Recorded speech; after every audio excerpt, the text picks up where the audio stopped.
What's up, friends? It's Dustin from Man on a Mission. Let's talk about mulch. There's a lot of mulch here.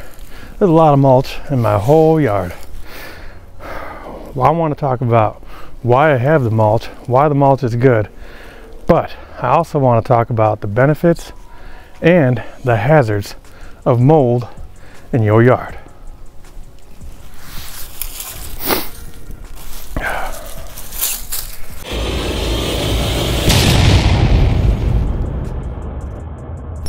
Benefits of mulch.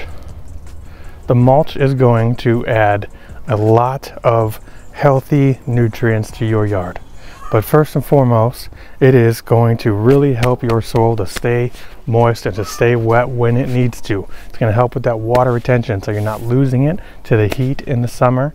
It's going to help your soil and your roots stay warm in the winter and cool in the summer. It's going to help keep back the weeds. It's going to help keep back the grasses or the Bermuda, the crabgrass, all the stuff that you don't want. It's going to help to keep that at bay.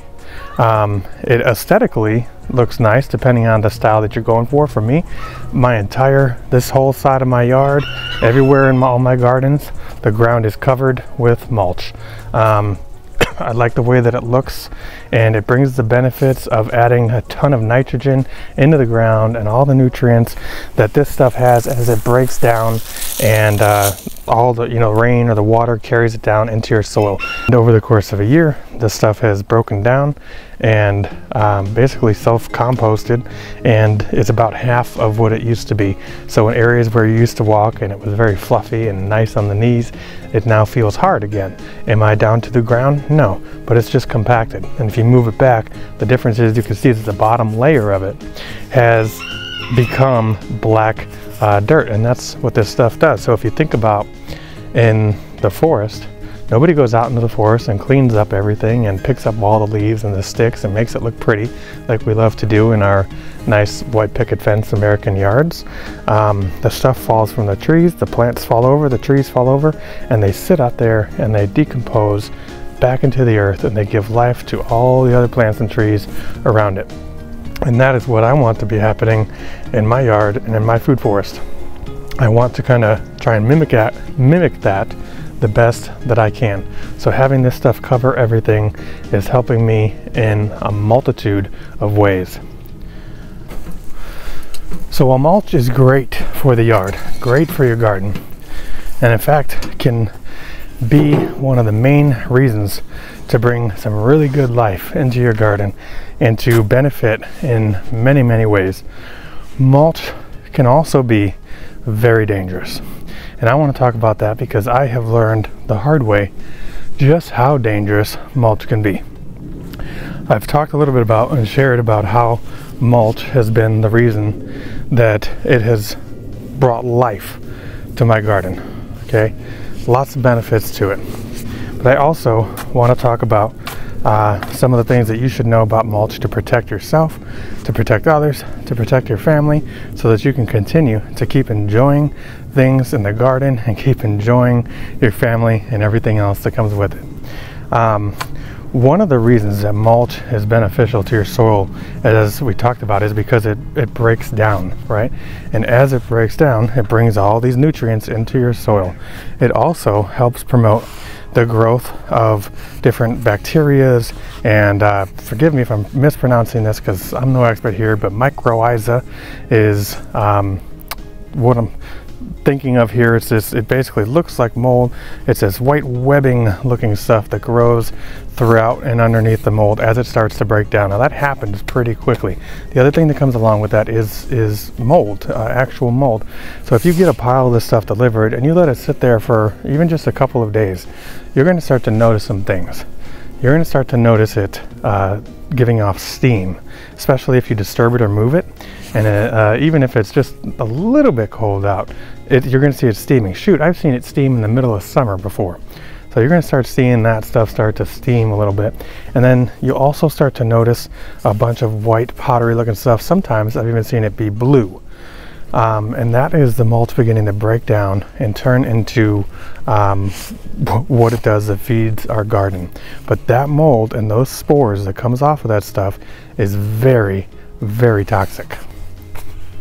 And those spores that are coming off of this mulch as you begin to move it, because again, you've let it sit outside, it's been in a pile for a couple days, which is bound to happen unless you're somebody that has a tractor and the mulch gets delivered and you move it and you spread it that day. In that case, you might get to things before that mold or microalgae or any of that stuff begins to build up or spread, or before it begins to break down. I have noticed that there are certain species of trees that it seems to happen a little bit faster on. Pine is one of them for me, and I think it's just because there's so much moisture in that. So the more moisture is in that pile, the faster that's going to happen, as well as the heat. The more heat that's on it and that moisture, that's where you're starting to see that steam come from. But that bacteria that's growing, that mold that's growing, all that stuff, while it's very good for your garden, while it's very good for the soil, is very bad for you. And the moment that you take your shovel and you stick it into your mulch pile and you start putting it into your wheelbarrow, you are disturbing it, and you are breaking apart thousands and millions of little particles of all of these bacterias, and you're releasing those spores into the air. Sometimes you can see it. I have experienced clouds coming off it, like white clouds just filling the area. I've seen it as blue clouds. I mean, it just looked kind of creepy, if you will. That is especially what you want to stay away from. Second load that I got, they dropped it off. It was quite big. I had let it sit there for a couple of days, and I think it also maybe rained a little. So, but either way, this stuff was moist, it was hot, and it was doing its thing, releasing these clouds. And I knew enough to know I'm not going to stand downwind of this stuff that's, you know, blowing around and coming off of this. Unfortunately, I didn't know enough to wear a mask. What were you thinking? Maybe you would think that that seems like common sense, but do some digging, and if you're in the gardening community already, you know there's a lot of people out there that are like, wow, it's fine, wow, I don't need to wear no mask. A lot of people don't wear a mask, but I am making this video not only to encourage you to use mulch and to tell you the benefits of mulch, but my main goal here is to ask you and to urge you to please wear a mask. And I don't mean just any old mask. I don't mean a bandana. I don't mean a t-shirt. I don't mean those little fake blue COVID masks that we all use that aren't even N95s. I don't even mean the N95s. Get a respirator. Get something like this that is an actual respirator, a 3M respirator, and make sure that it's the right one. There are different kinds of these available out there with different filters on them. Some of these filters are only good for vapors or paints or gases. Some of them are only good for big particles. You want to make sure you get one that's good for like mold remediation and particles.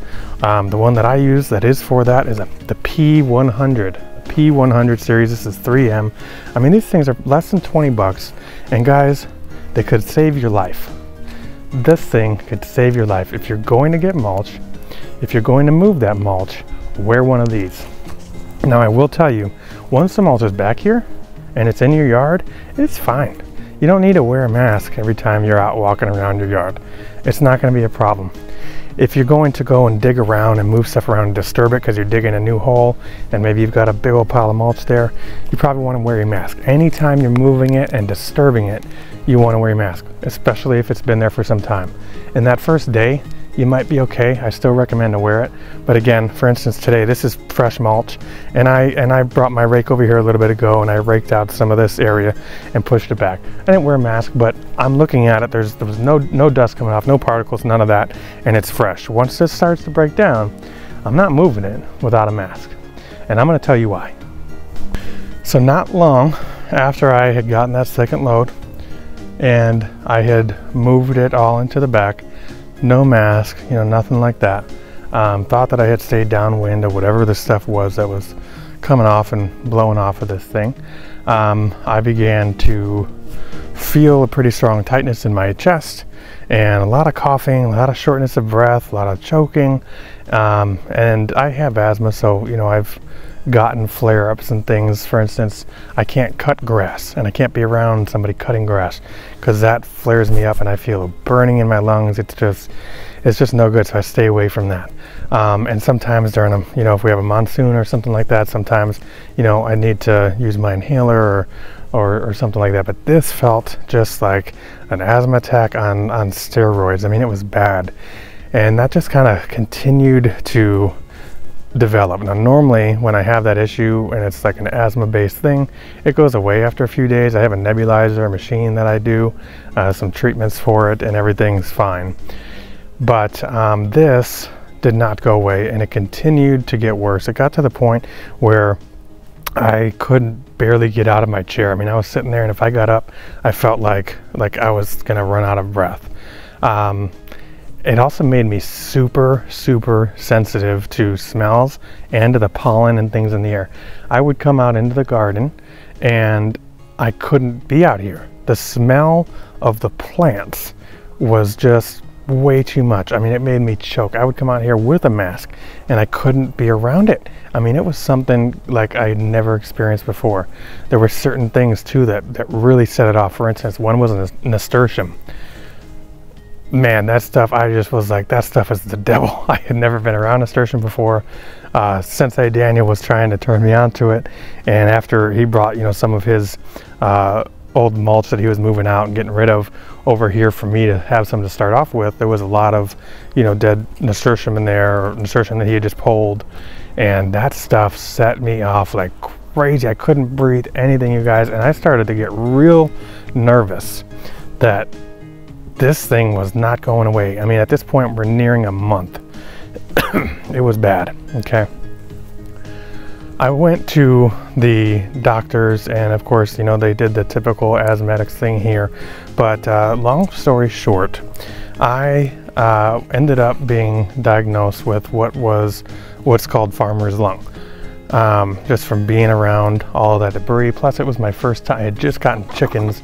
We had just gotten the wood chips. I was working with soil. I had been exposing myself and fertilizers. I had exposed myself to stuff that I had never worked around. So not only was my body like, okay, we got to process all this, right? Because we breathe stuff in and our body figures it out, and it develops, you know, immunity to it, if you will. But not from this. Well, again, for me, I also fight asthma. So I had so many doctor's appointments trying to figure this out and trying to treat this and get this thing to subside. And 2 months. It lasted 2 months. 2 months it took me out. Before that, every day, every weekend, I was out here painting my house, doing stucco, you know, working on motors and scooters, working on the garden. I'd be in the gym every day. I got this thing, you guys, and all that went out the window. I sat in my chair, gained a bunch of weight back that I had lost, and I was just miserable. I was just miserable. It's not something you want to deal with. But it doesn't end there.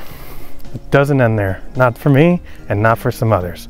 You see, for me, my body has already gone through a lot of stress over my life. I've had some life traumas, as most of us have. And I had just had some recent ones in this past 2 years, and so there was just a bit of weakness. I also have fibromyalgia, and I just have, like, you know, an autoimmune, and so sometimes things hit me a little bit harder, and my body has a little bit of has to work a little harder to fight things off. What happened here was that this lung infection was trying its best to spread before it was treated with what it needed to be treated with. And it did its best to try and spread its way to my heart. And I don't know all the ins and outs of how it works, but I would assume that it probably is always trying to spread no matter who it is.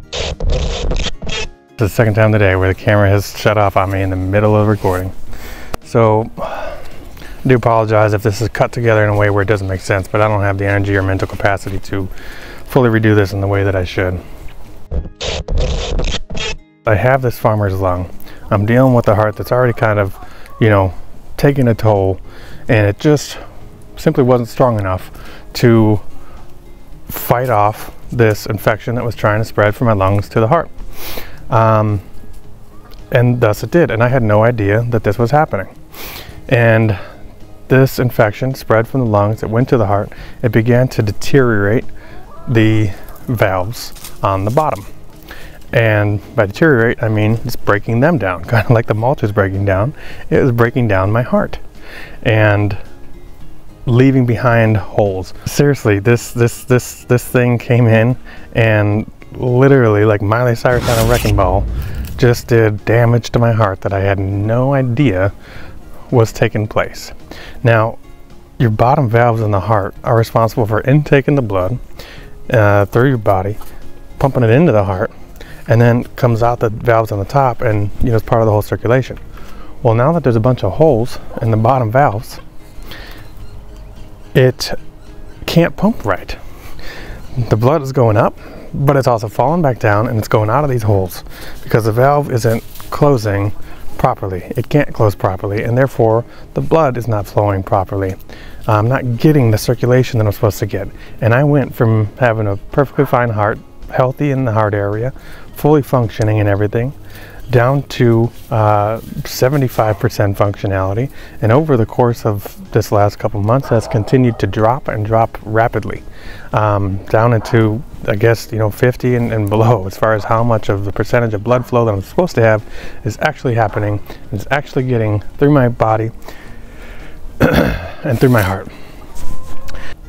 So after I continued to undergo these tests, the ultrasounds and the x-rays and the just all the things that they were doing, the doctor shares with me that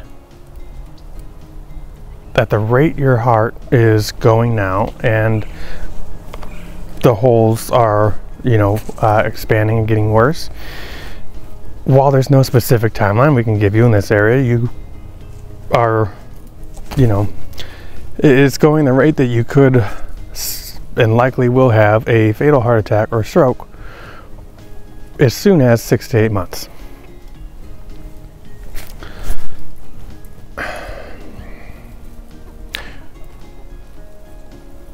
I really don't have any words to describe how my mind responded to hearing that, and how many different directions my mind went. Just thinking about everything, thinking about what that could mean. Like, you know, of course, in some certain things, you jump to the worst of the worst. It could go on, you know, for years. But for the doctor to think that as soon as 6 to 8 months, something like that could happen, that's a lot. Why? There was no problems with my heart. I had no issues. Why are we here? Why are we talking about this? Why are you telling me this, doctor? And it all started because I didn't wear this thing. I didn't know. And I want to make sure you know the reality that mulch has the power of life and death. It can bring life to your garden. It can bring life to your family because it can help, you know, grow awesome fruits and vegetables and bring life to your soil. But if you're not careful, it can bring death to you. It can bring severe illness. It can bring death. Okay, where I stand today, in less than a week from now, I have to have open heart surgery so that they can go in and see if they are able to repair these valves or if they need to replace them. They are going to slice open my chest, cut through this fine muscle that took me all of last year to build, crack my ribs, my bone, whatever, my breastbone, and go inside of my heart to see if they can save me, so I don't have to worry about this in the future. And for the months to follow, 1 month, maybe 2 months, I can't be out here doing what I love to do. Playing in the soil, playing in the dirt, digging holes, planting trees, spending time out here, working on my house. I'm gonna have a hard time getting up and going to the bed, for goodness sakes. I'm gonna have a big scar for the rest of my life because I didn't know to wear this. If you're still watching this, you have no excuse. Please, I'm not telling you to be scared of mulch. I'm not telling you to run from mulch or don't get it. Please do get it. I highly encourage it. It's a reason that my yard is blowing up in so little time. Just be smart and be educated. Wear this. Wear the proper one. Again, P100 is 1x3M that you can get, but do your research and figure out what's going to be best for you and what's going to protect you. If you got kids or pets, animals, don't let them be around you while you're moving this stuff. Just don't. It doesn't matter. Don't even put a mask on. Just don't let them be around you. Educate yourself, educate your friends, educate your neighbors, your family, other people in the gardening community. Share this video, share my story. Don't follow my footsteps. Don't make the same mistake. That's half the reason I'm making any of these videos, because I'm not some expert that knows everything about gardening. I mean, I've still got so much to learn. I'm learning by experience. I'm learning from you guys.